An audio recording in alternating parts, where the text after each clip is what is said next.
क्या मध्य प्रदेश में कांस्टेबल भर्ती में जमकर धांधली हुई है? क्या योग्य की जगह अयोग्य और फर्जी अभ्यर्थी मध्य प्रदेश में कांस्टेबल बन गए? बहुत बड़े घोटाले की तरफ उंगली उठाती खबर आज तक के पास है, क्योंकि साल 2023 में हुई मध्य प्रदेश कांस्टेबल भर्ती परीक्षा ही सवालों के घेरे में आ गई है। 3 जिलों में पता चला है कि असली अभ्यर्थियों की जगह नकली अभ्यर्थियों ने परीक्षा दी और अच्छे अंकों से पास भी हो गए। दावा है कि नकली अभ्यर्थियों ने, जिन्हें तकनीकी भाषा में सॉल्वर कहा जाता है, उन्होंने न केवल लिखित एग्जाम पास किया बल्कि बाकायदा पुलिस कांस्टेबल का फिजिकल टेस्ट भी पास कर लिया। लेकिन जब बारी नौकरी में नियुक्ति की आई तो नकली की जगह असली अभ्यर्थी ज्वाइनिंग लेने पहुंच गए। लेकिन यहीं पर उनका झूठ पकड़ा गया। जब मामला खुला तो आज तक को मिली जानकारी के अनुसार एमपी के 3 जिलों में करीब दर्जन भर आरोपी गिरफ्तार हो चुके हैं। इस मामले में बड़ी खबर यह है कि पुलिस भर्ती में धांधली के इस रैकेट के लोगों ने आधार में बायोमेट्रिक पहचान बदलकर फर्जी सॉल्वर से परीक्षा पास करा दी थी।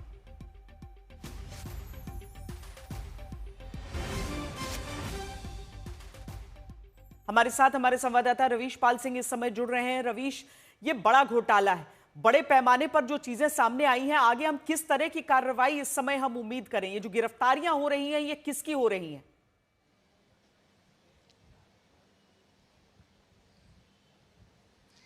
जी बिल्कुल श्वेता जी, सबसे पहले तो आपको याद दिला दें कि ये वही मध्य प्रदेश है जहां पे साल 2013 में इसी तरीके का व्यापम घोटाला सामने आया था।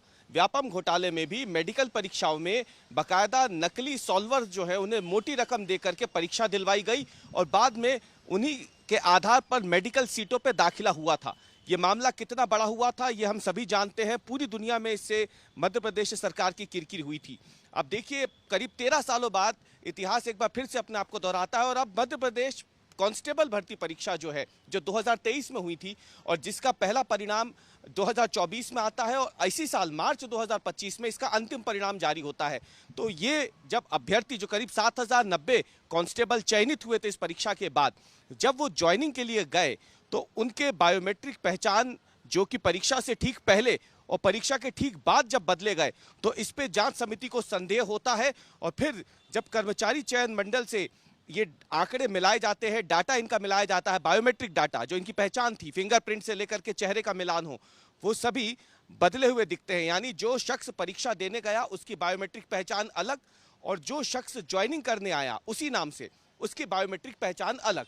और ऐसे ये मामला फिर अलीराजपुर से शुरू होता है और फिर मुरैना, श्योपुर, ऐसे 3 जिलों में अब तक मामले सामने आ चुके हैं। पुलिस सूत्रों के मुताबिक अभी ऐसे कई और जिलों में भी मामले सामने आ सकते हैं। पड़ताल इसी ओर इशारा कर रही है। और इसमें आपको ये भी बता दें कि जिन्होंने परीक्षा दिलवाई है सॉल्वर के जरिए, जो अभ्यर्थी हैं जो कांस्टेबल बन चुके हैं और जो ज्वाइनिंग लेने गए थे, उन्हें तो पुलिस ने गिरफ्तार किया ही है ये पूरा गड़बड़ झाला सामने आने के बाद।